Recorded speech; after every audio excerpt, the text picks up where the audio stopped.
This pervert was 59-year-old and I was only 17 at that time. And he tried to sexually harass me.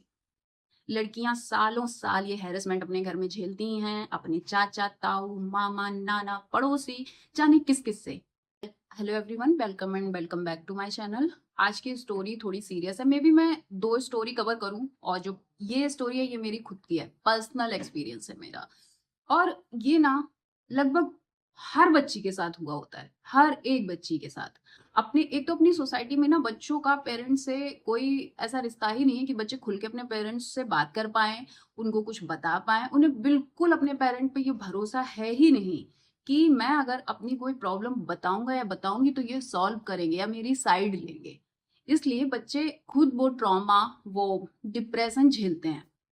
और इस मामले में, इस एक पर्टिकुलर मामले में मैं बहुत लकी हूँ। ऐसा नहीं है कि मेरे घर में बहुत ज्यादा अंडरस्टैंडिंग लोग थे, क्योंकि मेरी फैमिली बहुत छोटी सी थी। मेरी मदर और ब्रदर, फादर की तो डेथ ही हो गई थी जब मैं 12 साल की थी। तो मेरे अंदर जो बोल्डनेस है वो मेरे फादर की दी हुई है। भले ही मेरे पापा मुझे 12 साल की एज में छोड़ के चले गए थे, बट तब तक भी उन्होंने मुझे इतना बोल्ड बना दिया था, इतना एक्सट्रोवर्ट। मुझे बहुत कॉन्फिडेंस था हर चीज पे, खुद पे अपना स्टैंड लेने में बहुत कॉन्फिडेंट थी मैं। क्योंकि मेरे पापा ये बोलते रहते थे कि मेरी बेटी बेटे से भी ज्यादा करेगी, या कोई कहता था ना कि इसको काम नहीं कराते हो ज्यादा, ससुराल में क्या होगा। तो पापा कहते थे मेरी बेटी ससुराल जाएगी, वहां कोई नौकरी करने नहीं जाएगी और नहीं करेगी कुछ। वो अगर उसका मन होगा तो ही करेगी, मैं नौकर भिजवा दूंगा उसके लिए। और पापा मेरे बोलते थे कि मेरी जितनी भी प्रॉपर्टी है मेरी बेटी उसकी आधी हिस्सेदार होगी। क्यों नहीं होगी, मेरे 2 बच्चे हैं। तो इस तरीके से मेरे पापा, हमेशा उनकी यही बातें रहती थी। क्योंकि बहुत लोग टोकते टाटते थे, मैं बहुत ज्यादा काम वाम नहीं करती थी घर में, ना ही मुझे कराया जाता था। सो वही बोल्डनेस, वही पापा का जो है ना आशीर्वाद कहना चाहिए, जो उन्होंने मुझे दिया है उनके डीएनए के साथ, उसी ने मुझे आज तक इतना स्ट्रांग, इतना बोल्ड रखा हुआ है। अदरवाइज मेरी मदर बहुत दब्बू है। वो इतनी बड़ी पीपल प्लीजर हैं कि वो अपने रिलेटिव्स के लिए अगर 4 रिलेटिव्स मिलके उनसे कहेंगे तो वो अपना बच्चा छोड़ देंगे। तो उनसे तो नहीं आया है, बट हाँ, ये मेरी मजबूती है। मैं नहीं कह रही मेरी फैमिली अंडरस्टैंडिंग थी, ये मेरी मजबूती है जो मैं ऐसे हैरेसमेंट से बाल बाल बची हूँ। तो होता यूँ है कि हम एक रेंटेड हाउस में रहते थे, और मैं 12th में जस्ट आई थी, और मेरा सब्जेक्ट था बायोलॉजी। मैंने पीसीबी लिया हुआ था, और जो पीछे वाला पोर्शन था वहाँ एक अंकल रहते थे जो कि बायोलॉजी के लेक्चरर थे, और उनको he was about to retire. He was I think 59। And आप छोटे शहरों में देखो तो ऐसा होता है ना कि अगर मान लीजिए पड़ोसी की वाइफ वो अपने मायके आके कहीं चली गई हैं, तो उन्हें खाना पीना के लिए कभी बाहर नहीं जाना पड़ता, पड़ोसी पूरा ख्याल रख लेते हैं एक दूसरे का। तो मेरी मदर भी जॉब करती थी, तो मम्मा ने देखा कि उनके पास नहीं है खाना वाना बनाने का कुछ भी, तो सुबह की चाय वो दे देती थी कि इतना तो मैं कर सकती हूँ। और फिर धीरे धीरे चाय बनती थी हमारे यहाँ, तो मम्मी मुझे भेज देती थी कि जाओ चाय दे आओ जाके अंकल को। और मैं जाती थी। ऐसे ही धीरे धीरे हम लोग की कम्युनिकेशन स्टार्ट हो गई। वो भी फिर जब कप लौटाने आया करते थे तो खड़े होके बात करने लगते थे, तो मेरे भैया से, मम्मी से मैं भी खड़ी होती थी। बट ज्यादा इंटरेस्ट उनका हमेशा मुझ में ही रहा करता था। तो उन्होंने बोला कि दीप्ति कहाँ जाती हो कोचिंग पढ़ने, और कोचिंग पढ़ने की कोई नीड नहीं है, मेरे पास पूरी लाइफ का एक्सपीरियंस है, और मैं वीक में सिर्फ 3 डेज पढ़ा के ही इसको इतना अच्छे से गाइड कर दूंगा कि 90+ नंबर आएंगे इसके। पता नहीं, देखो, good touch, bad touch, gut feeling, ये चीजें सच में होती हैं, और हमें भरोसा करना चाहिए इस पे। तो मैं नहीं खुश थी, मुझे नहीं मन था उनसे पढ़ने का। मुझे बहुत डांट पड़ रही थी, मेरा भाई, मेरी मम्मी मम्मी बोल रही थी कि कोचिंग का पैसा भी नहीं देना पड़ेगा। भाई वो पैसा वैसा थोड़ी ना ले रहे थे। और भैया भी बोला कि तुम स्कूल भी जाती हो फिर कोचिंग जाती हो इसकी बायोलॉजी वाली, तो इतना जाने आने में समय लग जाता है, और घर में ही कोई होगा, 3-4 डेज ही तुम्हें पढ़ना होगा, तुम्हारा वो समय बचेगा, तुम्हारे 2 दिन बचेंगे जिसमें तुम सेल्फ स्टडी कर लोगी, तो उनसे पढ़ो। बट मैं टाल ओके, मैं ऐसे बोलती थी कि मैं कल चली जाऊंगी, मैं परसों चली जाऊंगी, और मैं टाल रही थी। बट एक दिन वो दिन आया कि मुझे भेज दिया गया कि वहीं पढ़ो जाके। मैं गई, पढ़ाया, पहला दिन ठीक ठाक कट गया। बंदा होशियार था, उसने पूरी जिंदगी पढ़ाया था। तो उसके बाद जो है धीरे धीरे मैं जाया करती थी पढ़ने, तो कभी वो मेरे लिए कुछ लाते थे। अच्छा, उनकी फैमिली जो है कानपुर रहा करती थी, और उन्होंने मुझे ये भी बताया कि उनकी जो बड़ी बेटी थी उसका नाम दीप्ति है, और वो अभी अब्रॉड में सेटल है। तो वो बोलते थे कि मेरी बेटी का भी नाम दीप्ति है, इस वजह से मुझे ना तुमसे थोड़ा ज्यादा वो फील होता है कनेक्शन, क्योंकि मेरी बच्ची की नाम की हो तुम। तो कभी वो मेरे लिए ना एप्पल लाते थे, मैं जब पढ़ने जाती थी तो वो मेरे को फिर बाद में दे देते थे, कभी कुछ लाते थे। फिर एक बार वो कानपुर गए, वो वीकली कानपुर जाते थे वीकेंड में, और वहां से मेरे लिए एक चॉकलेट लेके आए और उन्होंने मुझे दी, और मुझसे बोले तुम्हें पता है ये दीप्ति अमेरिका से लेके आई है, और मैंने एक बचा के रखी कि मैं जाऊंगा तो मैं दीप्ति को दूंगा जाके, ओनली फॉर यू मैंने इसको सेव किया। तो मैं खुश हुई, बट अगेन वही वो फीलिंग नहीं आ रही थी, मुझे नहीं अच्छा लग रहा था। अदरवाइज मुझे कोई देता चॉकलेट और मुझे बहुत खुशी होती ना, बच्चे तो खुश हो जाते हैं छोटी छोटी चीजों में, बट मुझे नहीं अच्छा लग रहा था। मैं ले आती थी उनके गिफ्ट्स, मैं पॉजिटिव फील करने की कोशिश करती थी, लेकिन मुझे नहीं होती थी। और मेरा इधर मेरा घर है, उधर उनका है, तो इतना कोई डर तो था नहीं। फिर मुझे नहीं अच्छे लगते थे, फिर धीरे धीरे ना वो मुझे मारने के लिए, जैसे नहीं, सपोज दैट उन्होंने मुझसे क्रॉस क्वेश्चन किए, अब मैं नहीं जवाब दे पाई तो आपको मारेंगे। वो होता है ना टीचर्स का, पहले तो था ही कि बच्चे तो पिटने से पढ़ते हैं, तो वो क्या करते थे कि मेरी ऐसे नहीं हाथ पकड़ लेते थे और मेरी फिंगर्स वो टेढ़ी कर देना, या फिर मैं बताती हूँ, देखो एक ये तरीका होता है ना, ऐसे करके आपके हाथ में हाथ फंसाएंगे और ऐसे मोड़ देंगे, है ना, तो इससे भी दर्द होता है। तो वो इस तरीके से जो है बहुत टची होके मुझे, जब मैं कुछ गलती करती थी तो टची होके बहुत पनिशमेंट्स ही देते थे। और फिर मुझे ऐसा लगने लगा कि जो चीज उन्होंने नहीं भी पढ़ाई है, मैंने नहीं पढ़ी है, वो उन चीजों में भी मुझे डांट रहे थे।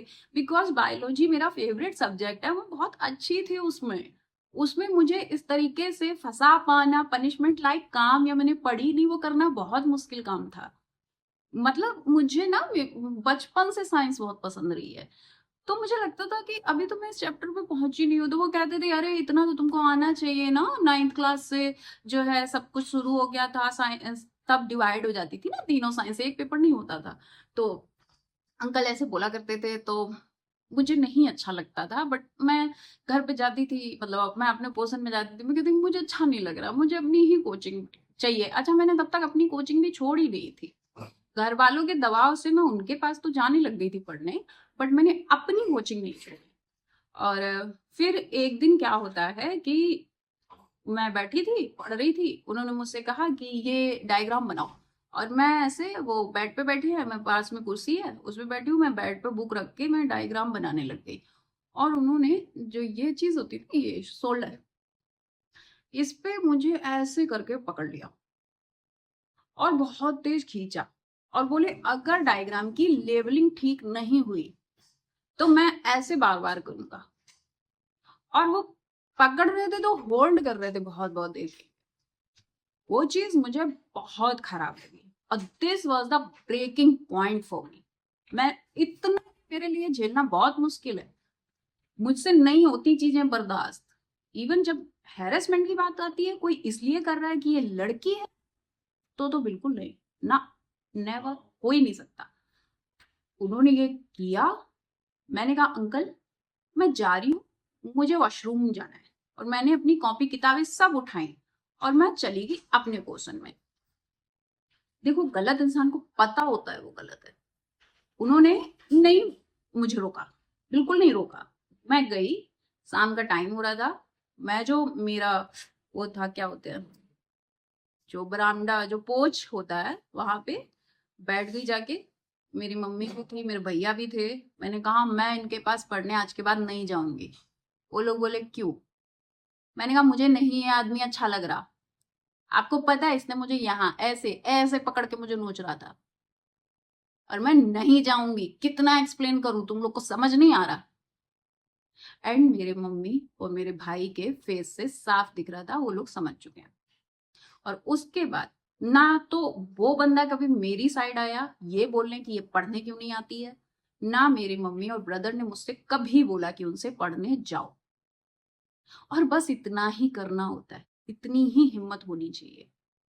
लड़कियां सालों साल ये हैरेसमेंट अपने घर में झेलती हैं, अपने चाचा, ताऊ, मामा, नाना, पड़ोसी, जाने किस किस से, और डरती हैं कि अगर मैंने अपने मम्मी पापा किसी से बोला तो मेरी पढ़ाई बंद हो जाएगी, मेरी ही डांट पड़ेगी। इवन मदर लोगों से बच्चे अगर शेयर भी करते हैं तो वहां चुप करा देती है कि व्यवहार खराब हो जाएंगे। उन्हें अपने बच्चे की मेंटल हेल्थ की घंटा नहीं पड़ी, किसी चीज की नहीं पड़ी, उन्हें पड़ी है अपनी। लेकिन ऐसे जो परवर्ट होते हैं ना, इनमें ना इतना सा कलेजा होता है, इतना सा कलेजा। आप एक बार भी ना चिल्ला के बोलोगी ना कि दूर हट, वो दूर हट जाएगा। बिल्कुल चूहे वाला दिल रखते हैं ये लोग। और ये चीज मुझे मेरा बाप सिखा के गया। इसीलिए मैं मोस्ट ऑफ द बॉयज जो परवर्ट टाइप के हैं उनके लिए दुश्मन रही हूँ, हिट लिस्ट में रही हूँ। क्योंकि एक कहावत सुनी है, पटी तो बंदी, ना पटी तो रंडी। और ज्यादातर आदमी ऐसा ही होता है। और जब मुझसे भाव नहीं मिलता ना तो मैं गलत लड़की हो जाती हूँ। एक और ऐसा इंसान था जिसने ऐसा किया, बट एट दैट टाइम मैं 17 की भी नहीं थी, उस वक्त मैं बहुत छोटी थी। शादी थी मेरे बुआ के बेटे की, और आप जानते हो ना पहले खूब सारे रिश्तेदार आ जाया करते थे, खूब सारे आपके यहाँ, और पहले से ही रुकते थे। हम लोग भी काफी, मेरी बुआ का घर पास ही में था तो हम लोग भी काफी आया जाया करते थे, वहीं रहते थे। तो एक कोई रिलेटिव आया था, लड़का, वो मैं रही होंगी ऐसी 12:30 13, आई डोंट नो, मुझे देखो ज्यादा नंबर्स में याद नहीं रख पाती, मुझे घटनाएं ज्यादा याद रहती हैं। तो मैं ऐसी ही कुछ रही होंगी, और तब जो है, हाँ मैं 12-13 की रही होंगी, और वो बंदा उस वक्त था ग्रेजुएशन में। मतलब ही वॉज अडल्ट, समझदार था, इतना कोई बच्चा वो भी नहीं था। तो मैं बुआ के घर जाया करती थी, तो वो बहुत ना टची टाइप का था, लेकिन बहुत प्यार दिखाता था सबके सामने भी।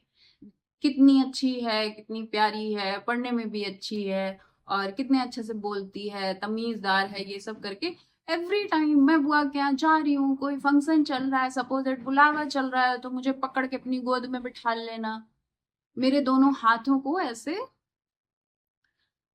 सपोज दैट ये कुर्सी है, वो बैठा है, उसमें मुझे बिठाला, और मेरे हाथों को ऐसे पीछे से पकड़ लिया, फिर ऐसे करना, फिर ऐसे करना, कभी कुछ कभी कुछ। सपोज दैट ये कुर्सी है, वो बैठा है, उसमें मुझे बिठाला, और मेरे हाथों को ऐसे पीछे से पकड़ लिया, फिर ऐसे करना, फिर ऐसे करना, कभी कुछ कभी कुछ। और तब मुझे समझ में तो नहीं आ रहा था कि चल क्या रहा है, लेकिन इतना मैं जरूर समझ रही थी कि जो भी चल रहा है वो सही नहीं है। मुझे अच्छी फीलिंग नहीं आती थी उससे।